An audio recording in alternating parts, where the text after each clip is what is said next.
Salam əziz bacılarım, qardaşlarım.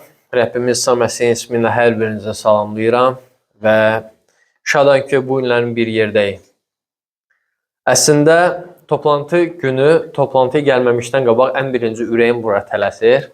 Sonra dalınca da mən gəlib, evdə hamı da tələsirəm, tez olun gecikməyək. Adəti üzrə gecikirəm çünki. Və həmişə ürəyim birinci bura gəlir, sonra özüm gəlirəm. Çünki bu yer məkan olaraq deyil, sadəcə bacı qardaşlarımla ünsiyyət, onlarla birlikdə Allahı izzətləndirmək bu möhtəşəm bir hissdir. Bunu heç nəyə dəyişmək, heç nəyə əvəz etmək mümkün deyil. Sizinlə bugünkü söhbətim çağırışımız haqqında olacaq. Mənim çağırışım nədir və mən nə üçün çağırılmışam? İlk öncə bizim üçün lazım olan İsa Məsihi qəbul etmək, İsa Məsihə iman etməkdir. Amma biz İsa Məsihi xilaskarımız kimi qəbul etdikdən sonra həyatımızın dəyərli olduğunu anlayırıq. Məsihin ardınca gedirik, xilası əldə edirik, Allahın məhəbbətində yaşayırıq. Allahı tapmaq bizdə bir neçə mühüm sual yaradır. Və mən niyə bu həyata gəlmişəm? Rəbb məni niyə çağırıb? Mən bundan sonra nə etməliyəm? Mən bu suallar keçən həftəyə qədər elə də çox narahat etmirdi. Narahat edirdi, amma o dərəcədə yox. Keçən həftə bir imanlı qardaşımız dünyasını dəyişdi. Və mən onunla uşaqlıqdan bir yerdə böyümüşük. Uşaqlıqdan onunla xidmətlərimiz olub. Və o çox gənc idi, onun 32 yaşı var idi. Amma buna baxmayaraq, onun ürəyi Allahın xidməti üçün daim yanırdı. O, hər fürsətdə Allaha xidmət etməyə çalışırdı. Və birinci gün idi, bu həftənin birinci günü. Biz qardaşlarla kilsədə həmin qardaşının anım mərasimində idi.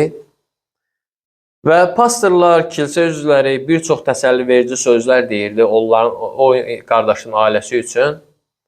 Və məni isə bir sual narahat etməyə başladı. O artıq Rəbbin huzurunda idi. Amma məni bir sual narahat edirdi. Əgər o qardaşın yerinə mən olsaydım, çağırışıma görə Rəbbin huzuruna gətirəcəyi əlimdə nə olardı? Rəbbin çağırışına görə əlimdə Allaha təqdim edəcək bəhrələr olardımı? Və belə vacib suallar olanda insan başlayır cavablar axtarmağa və ən yaxşı cavablar bizi yaradana müraciətdir. Çünki ən doğru cavabları bizə Allah kəlamı vasitəsilə göndərib. İstərdim sizə yaradılışın ən tərs peyğəmbəri haqqında danışım. Bizdə bəzən kilsədə qardaşlar arasında zarafat eləyəndə, mən özüm ləzgiyəm, deyirdim ki, bəs ləzgilər seçilmiş xalqdır. Deyirlər nəyə görə? Deyirəm ki, bax, tərsik. Düzdür, tərsik var da, bizdə ləzgiləri tərs deyirlər. Dedim, bax, Yunus Peyğəmbər də tərs deyir. Deməli, ləzgilər seçilmiş xalqın nümayəndələridir. Və bu, Amitay oğlu Yunus haqqında olacaq vazım. O, Qaliliyada yaşayırdı. Deməli, İsa Məsihin dövründə Filip gəlib Natanaelə deyir ki, Peyğəmbərlərin danışdığı insanı tapmışam, gəl gedək, o Nazarətli İsa Məsihdir. Onda Natanael belə bir söz deyir. Deyin, Nazarətdən yaxşı bir şey çıxıbmı? Əslində qalsa, Natanael bir şey bilmirdi ki, Yunus Peyğəmbər Qaliliyada yaşayırdı. Yaxşı bir şey çıxıb, o Yunus idi. Amitay oğlu Yunus. Amitay adının mənası dürüstlük, düzlük deməkdir. Yunus adının mənası isə göyərçin deməkdir. Yunus Peyğəmbərin kitabı 1-ci fəsil, 1-ci, 2-ci ayələri istərdim bir yerdə oxuyaq. Burada belə yazılıb. Rəbbin sözü Amitay oğlu Yunusa nazil oldu. Qalx Ninevəyə, o böyük şəhərə get və ona qarşı car çək. Çünki onların pisliyi gəlib mənə qədər çatmışdı. Allah Yunusa birbaşa Yunusun çağırışını deyir. Allah Yunusa istiqamət verir. Allah Yunusa deyir ki, qalx Ninevəyə get. Onların pisliyi mənə qədər çatır. Onlar tövbə etməsələr, mən o şəhəri məhv edəcəm. Yunus Allahdan çağırışını alır. Yunus Allahın peyğəmbəri idi. Yunus Allahın səsini başqa kimlənsə səs sala bilməzdi. O Allahın səsini tanıyırdı. Yunus istiqamət alır. Ən maraqlısı, kulminasiya nöqtəsi buradadır. Yunus düz istiqamət alır, əslinə qalsa, limana gedir. Sadəcə Nineve ilə təşviş arasında bir çaşbaşçılıqda qalır və təşvişə gedir. Bu haqda düşünürdüm və bu haqda araşdırırdım. Deməli, Yunusun olduğu limandan Nineveyə hardasa 800-900 kilometr yol idi. Amma bu şərq istiqamətdə idi. Amma onun getdiyi Təşriş şəhəri cənub istiqamətdə idi və 4000 kilometr aralıqda idi. Əslində bilmirəm, Yunus məqsəd yönlü getdi Təşrişə, yoxsa o limana çatanda birinci Təşrişə çıxan gəmi hələ o gəmi idi, ona mindi. Və yaxud da bilmirəm, Təşrişdə qohumları var idi, dostları var idi. Amma bir şey bilirəm ki, Yunus Allahın çağırışından qaçırdı. Yunus əslində hər şeyi hesablamışdı. Çox rahat insan idi. Yunus yol pulunu ödəyir. İçindəki o həyəcan səsini qapadır, düşür gəminin altına, alt hissəsinə və orada dərin yuxuya gedir. O dərin yuxuya getməyin mənası o ki, tamamdır, artıq heç nə mane ola bilməz mənə. Mən işimi gördüm, artıq qaçıram. Amma yox, onun üçün hər şey belə də asan deyildi. Yunus bir şeyi unutmuşdu. Ona bu çağırışı verənin nəyə qadir olduğunu unutmuşdu. Ona mane ola bilən yeganə Allahın varlığını unutmuşdu Yunus. Əziz dostum, bəs sən necə? Ürəyində Allahın səsini, bu çağırış səsini eşitməməzliyə gəlib, yerini rahatlayıb, dərin yuxuya gedib təşvişə üzürsənmi? Əgər sən də Yunusun etdiklərini eynisini edirsənsə, sənə pis xəbərim var. Sən yeri göyü yaradana qarşı gedirsən. Onunla eyni istiqamətə yox, tam onun əksinə gedirsən. Əgər həyatımızda bu günlərin problem, sıxıntı, tufan, çaxnaşma varsa, gəlin həyatımıza nəzər salaq. Bəlkə biz nəyisə düz etmirik. Bəlkə biz Yunusun etdiyi səhvləri həyatımızda təkrar edirik. Əslində qalsa, gəmiçilər haqqında danışmaq istəyirdim. O gəmiçilər vərdiş etdilər. O tufana, o dalğalara, onlar dənizçidirlər. Onlar gəmi ilə hara desələr gedirlər. Amma çox maraqlıdır. Gəmi rəisi, yəni kapitan, artıq başa düşməyə başlayır ki, bu sadə bir tufan deyil. Bu sadə bir çovğun deyil, sadə bir külək deyil. Burada nəsə baş verir.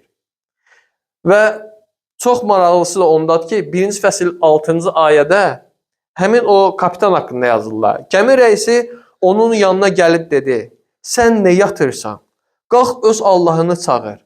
Bəlkə sənin Allahın bizi yada salar və biz məhv olmarıq. Əslində məncə kapitan son ümidi Yunus idi. Onların son ümidi Yunusun Allahı idi.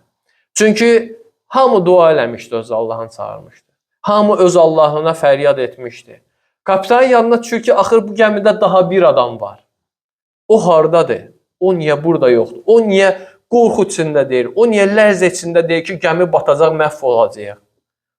Çünki o yatmışdı.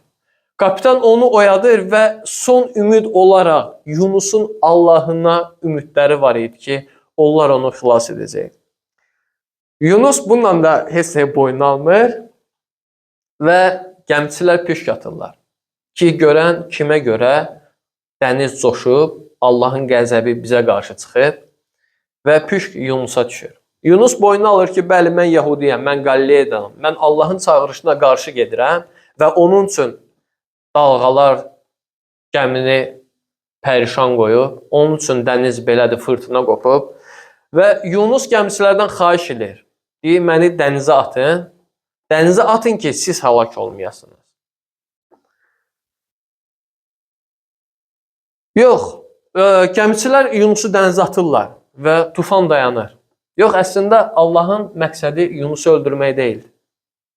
Əgər həyatımızda sıxıntılar, təlatüm, tufan varsa, unutma, Allahın planı səni öldürmək deyil. Çünki Yeremə Peyğəmbər vasitəsilə Allah hər birimizə bunu deyir. Yeremə Peyğəmbərin kitabı 29-cu fəsil 11-ci ayədə belə yazılır. Çünki sizin barədə olan fikirlərimi özüm bilirəm. Rəbb belə bəyan edir. Mən sizin pisliyinizi deyil, salamatlığınız barədə düşünürəm ki, sizə ümidli bir gələcək verim. Və Yunusu dənizə buraxdıqdan sonra Allah bir balığa əmr edir ki, Yunusu utsun. Və Yunus 3 gün, 3 gecə həmin balığın qarnında qalır. Yəqin hamımız balıq təmizləmişik. Əgər təmizləməmişsinizsə, çox güman ki, o balıq təmizlənən, balıq satılan addellərin yanından keçmisiniz və oradakı üfunəti hamımız hiss eləmişsiniz. Bu yaxınlarda deməzdim, keçən il yoxsa ondan qabaq ki, çoxlu balıq tutmuşdum. Mən balıq tutmağı sevirəm. Amma ancaq tutmağı. Altını çizərək deyirəm ki, ancaq tutmağı, təmizləməyi yox. Və həmin balıqları tutdum, sadəcə təmizləməyə adam tapmadım. Məhsul zay olası deyil, çalışdım balıqları bir-bir təmizləyim və başladım bir-bir təmizləməyə. Təmizləyib qutardım. Amma bir şey yadımdadır ki, əlimdən iyi çəkirdim. Elə üfunət iyi gəlir. Nə qədər qab yuzu vasitə, nə qədər paraşok, şampun, nə ilə əlimi yusam da həmin üfunət əlimdən getmədi.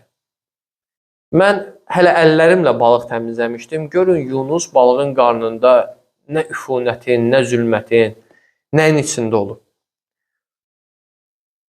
Amma Yunus bir şey eləyir. Yunus Allaha tərəf dönür. Yunus tövbə eləyir. Balığın qarnında o üfunətin, o qaranlığın içində Yunus tövbə eləyir. Və Allah Yunusun tövbəsini qəbul edib, Yunusu balığın qarnından xilas edir. Əziz dostum, düşünmə ki, sən olan yerdən geri dönüş yoxdur. Sən düşünmə ki, günahların çoxdur və etdiyin günahlardan geri dönüşün, arxaya qayıdışın yoxdur. Allah hər vəziyyətdə insanı xilas etməyə qadirdir. Hansı vəziyyətdə olursansa o, sənə yalnız Allaha tərəf dönmək lazımdır ki, o səni xilas etsin. Və Yunus balığın qarnından çıxandan sonra Allah ikinci dəfə Yunusa çağırış verir. Bu Yunusun kitabı 3-cü fəsil 2-ci ayədədir. Qalx Ninevəyə, o böyük şəhərə get və sənə söyləyəcəklərim sözləri onlara car çək. Çox maraqlıdır. Allah Yunusa demir, get, nə bilim, bir tində dayan gidən və yaxud da küçə meydanına get, sakitcə deyən ki, xəbəriniz var, Allah buranı məhv eləyəcək. Yox. Allah Yunusa ikinci dəfə də deyir, car çək. Hamıya bəyan et, qoy hamı eşitsin. Və Yunus elə də edir. O gedir o böyük Ninevə şəhərinə və car çəkərək insanlara gələcək bəladan xəbərdar edir. Ən maraqlısı odur ki, bir insanın çağırışını icra etməsi, kəlam deyir ki, 120 mindən çox insanın xilas olmasına zəmin yaratdı. 120 min insan Yunusun bir Allahın ona verdiyi çağırışı icra etdiyinə görə 120 min nəfər insan xilas olur. Təqribən 2000 il bundan qabaq İsa Məsih göyə çəkilməzdən əvvəl hər birimiz üçün, sənin üçün, mənim üçün bir çağırış verib. Bu Matta fəsli 28-ci fəsil, Matta müjdəsi 28-ci fəsil 19-cu 20-ci ayələrdədir. Burada belə yazılıb. Beləliklə gedin, bütün millətləri mənim şagirdim edin. Onları ata, oğul və müqəddəs ruh adı ilə vəftiz edin. Sizə əmr etdiyim hər şeyə riayət etməyi onlara öyrədin. Budur, mən dövrün sonuna qədər hər gün sizinləyim. Amin. Allah bu çağırışı hər birimiz üçün edib. Əgər düşünsən ki, mən təkəm, mən tək nə edə bilərəm? Əziz dostum, əziz bacım, əziz qardaşım, Yunusu yadımıza salaq. Yunusun çağırışının icrası 120 mindən çox insanın həyatını xilas etdi. Və əgər sən düşünürsən ki, sən təksən, heç nəyə qadir deyilsən, sənə şad xəbərim var. Sən tək deyilsən. İsa Məsih deyir ki, mən dövrün sonuna qədər hər gün, yenə də deyirəm, hər gün səninləyəm. Əzizlərim, gəlin unutmayaq, hər birimiz bu dünyadan köçəcəyik. Bəlkə də tez, bəlkə də gec, amma hər birimiz köçəcəyik. Və Allahın önündə dayanacağıq. İstərdim ki, bizim əlimizdə onun çağırışının icrasına görə bəhrələrlə dolu olsun. İstərəm ki, çağırışımıza görə Allaha təqdim etməyə əlimizdə nəyimizsə olsun. Qoy Rəbb bu işdə hər birimizə xeyir dua versin.